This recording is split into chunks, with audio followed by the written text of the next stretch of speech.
दोस्तों आज हम बात कर रहे हैं 903 का पेपर जिसका नाम है शिक्षा में समावेशी एवं जेंडर मुद्दे। इसके ए बी और सी और डी जिसके भी सेट्स हैं वो यहीं से आंसर्स मैच कर लें। केवल प्रश्न क्रमांक ऊपर नीचे होंगे आपके। 70 में से 40% आपको नंबर चाहिए होते हैं पास होने के लिए। यानी कि 70 नंबर का पेपर होता है तो आपको केवल 28 नंबर चाहिए पास होने के लिए। अगर यही पेपर या कोई और पेपर 25 नंबर का होता तो वो 10 नंबर चाहिए आपको पास होने के लिए। ध्यान रखिएगा। पहले क्वेश्चन की बात करें जिसमें ऑप्शंस दिए गए हैं। काफ़ी अच्छा जो है यहाँ पे पैटर्न ये रहा। पिछले साल भी इसी तरह का पैटर्न आया था, ऑप्शंस दिए गए थे। तो इस स्थानों की पूर्ति दिए गए शब्दों में से सही शब्द चुन करके लिखिए। यहाँ पे देख सकते हैं पहला क्वेश्चन, पूर्ण श्रवण बाधित बच्चे की श्रवण बाधिता खालिस्तान डीबी होती है। डेसिबल में जो है हम किसी भी ध्वनि की मापन करते हैं। कोई भी ध्वनि का मापन होता है वो डीबी में होता है। डीबी उसका यूनिट है, डेसिबल मैंने नोट्स में भी बताया हुआ है। तो 90 हो जाएगा यहाँ पे। यहाँ पे जो आंसर आएगा आपका, यहाँ पर आंसर जो आएगा आपका वो आ जाएगा 90। ठीक है, आंसर आ जाएगा आपका 90 dB। ठीक है, अगला जो क्वेश्चन है, मानसिक मंद बुद्धि बालक की बुद्धि लब्धि 70 से कम होती है। ये सही है आंसर यहाँ पर। ठीक है, तो यहाँ पर बी जो है ये पहले में आ गया, ये पहले का ऑप्शन है। 70 से कम ये दूसरे का ऑप्शन है। तीसरा देखते हैं, विशिष्ट बालकों की शिक्षा हेतु नवीन विधियां हेलन केलर, हेलन केलर ने दी थी। क्वेश्चन नंबर थर्ड का आंसर आपका ये हो जाएगा। इसका रीजन क्या है कि हेलन केलर ना बोल सकती थी ना सुन सकती थी, ठीक है, ना देख सकती थी। ये तीनों समस्या थी उसकी, तो फिर भी उसने हायर डिग्री ली थी। ठीक है, डिस्ग्राफिया का लक्षण अपठनीय, अपठनीय लेखन से है, यानी कि जिसको आप पढ़ नहीं सकते। तो यहाँ पे डी ऑप्शन सही है, यानी कि इसका चौथा ऑप्शन सही है। यहाँ पर चौथे ऑप्शन में ये आंसर आ जाएगा आपका। ठीक है, इसके बाद जो है डिस्ग्राफिया का हो गया। और डोवोवान ने नारीवाद सिद्धांतों को खालिस्तान भाग में बांटा है। तो बचा हुआ ऑप्शन है मांटेसरी, तो आएगा नहीं इसमें, कहीं पे ऑप्शन तो दिख नहीं रहा है। तो 5 जो है ए ऑप्शन करेक्ट हो जाएगा, यानी कि लास्ट वाला जो फिफ्थ ऑप्शन है उसमें हम 5 भर देंगे। आइए नेक्स्ट क्वेश्चन देखते हैं, आप मैच कर लेना आपके कौन कौन से आपने क्या भरे थे। पहले में 90 आएगा, ठीक है, दूसरे में 70 से कम आएगा। तीसरे नंबर का जो क्वेश्चन है यहाँ पे खालिस्तान उसकी बात कर रहा हूँ, उसमें आपका हेलन केलर आ रहा है।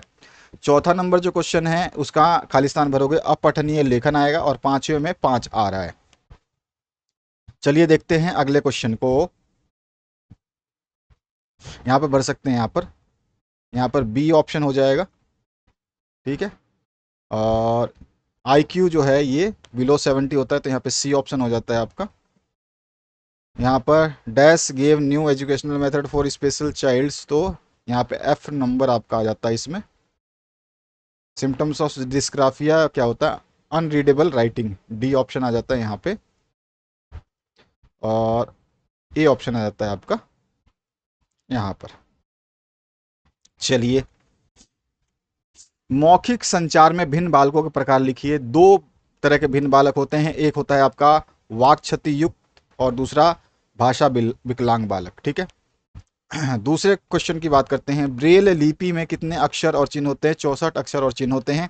वाणी दोष का कोई एक कारण लिखिए।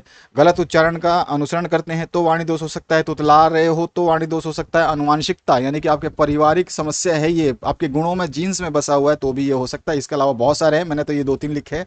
आपने कुछ भी लिखा होगा जो मैंने बताया है उसमें से आपको लिखना था, तो आंसर आपका सही हो जाता है। पाठ्यचर्या से क्या आशय है? पाठ्यचर्या का अर्थ होता है पढ़ने योग्य।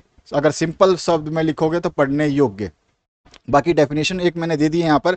पाठ्यचर्या को मानव जाति के समस्त ज्ञान और अनुभव का सार समझना चाहिए, या फिर पाठ्यचर्या मानव जाति के समस्त ज्ञान और अनुभव का सार होता है। फ्रॉबेल के अनुसार ये डेफिनेशन मैंने दे दी है। बाकी आप पाठ्यचर्या की जो भी आपने डेफिनेशन आज से लिखा है, मैंने बताया पढ़ने योग्य। ठीक है, पढ़ने योग्य पाठ्य वस्तु, ठीक है, वो पाठ्यचर्या होती है। पाठ्यचर्या के अंदर जो है पाठ्यक्रम आता है कि हमें कितना पढ़ना है। पाठ्यचर्या बहुत विस्तृत रूप है और उसके अंदर आता है पाठ्यक्रम। नारीत्व क्या है? नोट्स में बताया हुआ है। नारीत्व आमतौर पर महिलाओं और लड़कियों से जुड़े गुणों, व्यवहारों और भूमिकाओं का एक समूह होता है। यानी कि नारी के लक्षण, महिलाओं के लक्षण जो होता है, जो प्रतीत करता है, वही चीज जो है नारीत्व होती है। नारीत्व की भावना जिसको बोलते हैं फेमिनिटी। भारतीय कक्षाओं में असमानता का कारण क्या है? तो भारतीय कक्षाओं में अगर हम बात करें, भारत की कक्षाएं जो हैं वहाँ पर क्षेत्रीय आवश्यकताएं, कि भाई उस क्षेत्र की कैसी आवश्यकताएं हैं, सामाजिक प्रभाव भी हो सकता है, ठीक है, और राजनीतिक प्रभाव भी हो सकता है असमानता का कारण।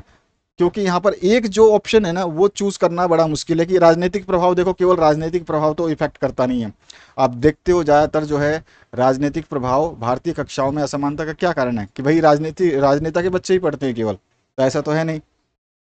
सामाजिक प्रभाव और क्षेत्रीय आवश्यकताएं, उस क्षेत्र की कैसी आवश्यकताएं हैं वो भी हो सकता है, और सामाजिक प्रभाव हमारा समाज कैसा है, ठीक है, तो वो भी है। तो ये दो जब हो जाएंगे तो तीसरा ऑप्शन हम चूज कर लेंगे, तो डी ऑप्शन जो है करेक्ट हो जाता है। नेक्स्ट क्वेश्चन की बात करते हैं। भारतीय पुनर्वास परिषद की स्थापना 1992 में, बी ऑप्शन करेक्ट हो जाता है। नेक्स्ट जो क्वेश्चन है उसकी बात करते हैं। दृष्टि दोष का कारण है, तो आंखों में संक्रमण और विटामिन ए की कमी हो जाएगी तो पूरी तरह से आंख अंधा हो जाता है, कॉर्निया जो है खराब हो जाती है, तो दोनों ही सही हैं, तो यहाँ पे सी ऑप्शन जो है बिल्कुल सही हो जाएगा आपका।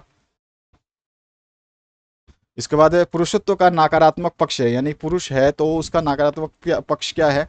पुरुष जो है परिवार के प्रति समर्पित है तो वो सकारात्मक है, नारी की सुरक्षा करता है तो सकारात्मक है, नारी योग्यता पर संदेह करता है तो उसका नकारात्मक पक्ष है, तो ए ऑप्शन जो है आपका करेक्ट हो जाता है। इसके बाद है स्त्री पुरुष की विविध गतिविधियों से संबंधित है, तो स्त्री पुरुष की विविध गतिविधियों से जो संबंधित है उसको हम बोलते हैं जेंडर, यहाँ पर ए ऑप्शन जो है करेक्ट हो जाएगा, ठीक है।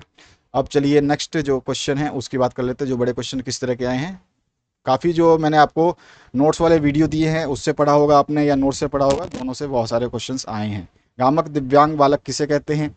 विशेष आवश्यकता वाले बालकों की परिभाषा लिखिए, ठीक है। अधिगम कठिनाई का अर्थ बताइए। एंड्रोजनी क्या है? ये थोड़ा सा आपका अलग क्वेश्चन पूछ दिया। अपवर्जन किसे कहते हैं? इसके बाद जो नेक्स्ट क्वेश्चन है, लैंगिक भेदभाव क्या है, लिखिए। लिंग एवं सेक्स में अंतर बताइए।